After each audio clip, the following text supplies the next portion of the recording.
नमस्कार दोस्तों, मैं हूँ लक्ष्मी।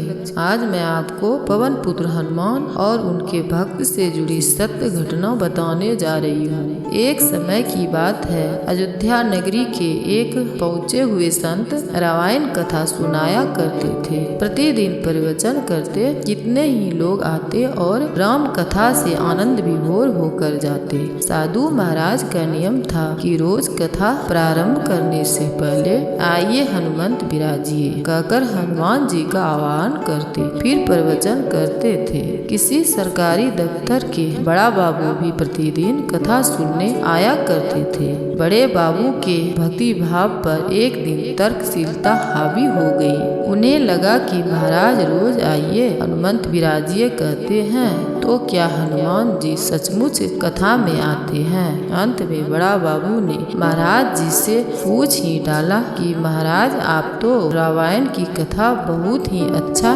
कहते हैं, मुझे भी इसमें बड़ा ही रस आता है, परंतु आप जो आसन प्रतिदिन हनुमान जी को देते हैं उस पर क्या हनुमान जी सचमुच विराजते हैं? संत महाराज ने कहा, हाँ, यह तो मेरा व्यक्तिगत विश्वास है कि राम कथा हो रही हो तो हनुमान जी अवश्य पधारते हैं। बाबू ने कहा, महाराज, ऐसे बात नहीं बनेगी, हनुमान जी आते हैं, इसका कोई सबूत दीजिए। आप लोगों को प्रवचन सुना रहे हैं, अच्छा है, लेकिन अपने पास हनुमान जी की उपस्थिति बताकर अनुचित तरीके से लोगों को प्रभावित कर रहे हैं। आपको साबित करके दिखाना होगा कि हनुमान जी कथा सुनने आते हैं। संत महाराज ने बहुत समझाया कि आस्था को किसी सबूत की कसौटी पर नहीं कसना चाहिए।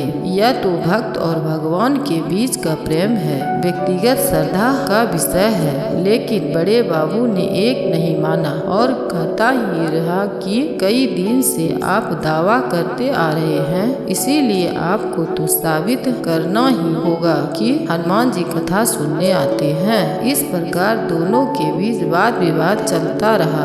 अंत में हार कर संत महाराज ने कहा कि ठीक है, हनुमान जी आते हैं या नहीं, इसका सबूत मैं कल दिखलाऊंगा। जिस आसन पर मैं हनुमान जी को विराजित होने कहता हूँ, आप उस आसन को अपने घर ले जाना और अपने साथ कल कथा में लेकर आना। फिर मैं कल यहाँ आसन रखूंगा, कथा से पहले हनुमान जी का आह्वान करूंगा, फिर आप आसन उठाकर देखना। यदि आपने आसन उठा ली तो समझना कि हनुमान जी नहीं है। बाबू इस कसौटी के लिए तैयार हो गया। संत महाराज ने कहा कि हम दोनों में से जो पराजित होगा वह क्या करेगा, इसका भी निर्णय कर लेते हैं। बड़ा बाबू बोले, मैं अगर आसन उठा न सका तो मैं नौकरी छोड़कर आपका सेवक बन जाऊंगा, और अगर आप पराजित होंगे तो क्या करेंगे? संत महाराज बोले, मैं कथा वाचन छोड़कर आपके दफ्तर का चपरासी बन जाऊंगा।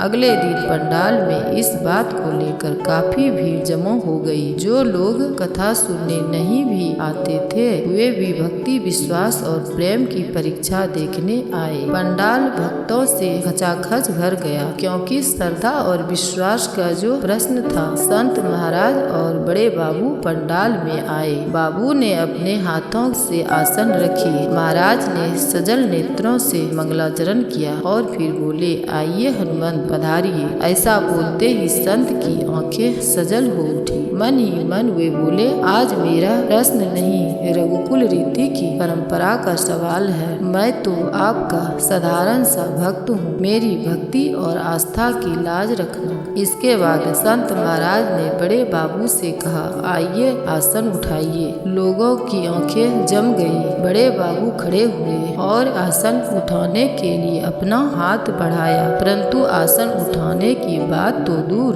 उसे स्पर्श भी न कर सके।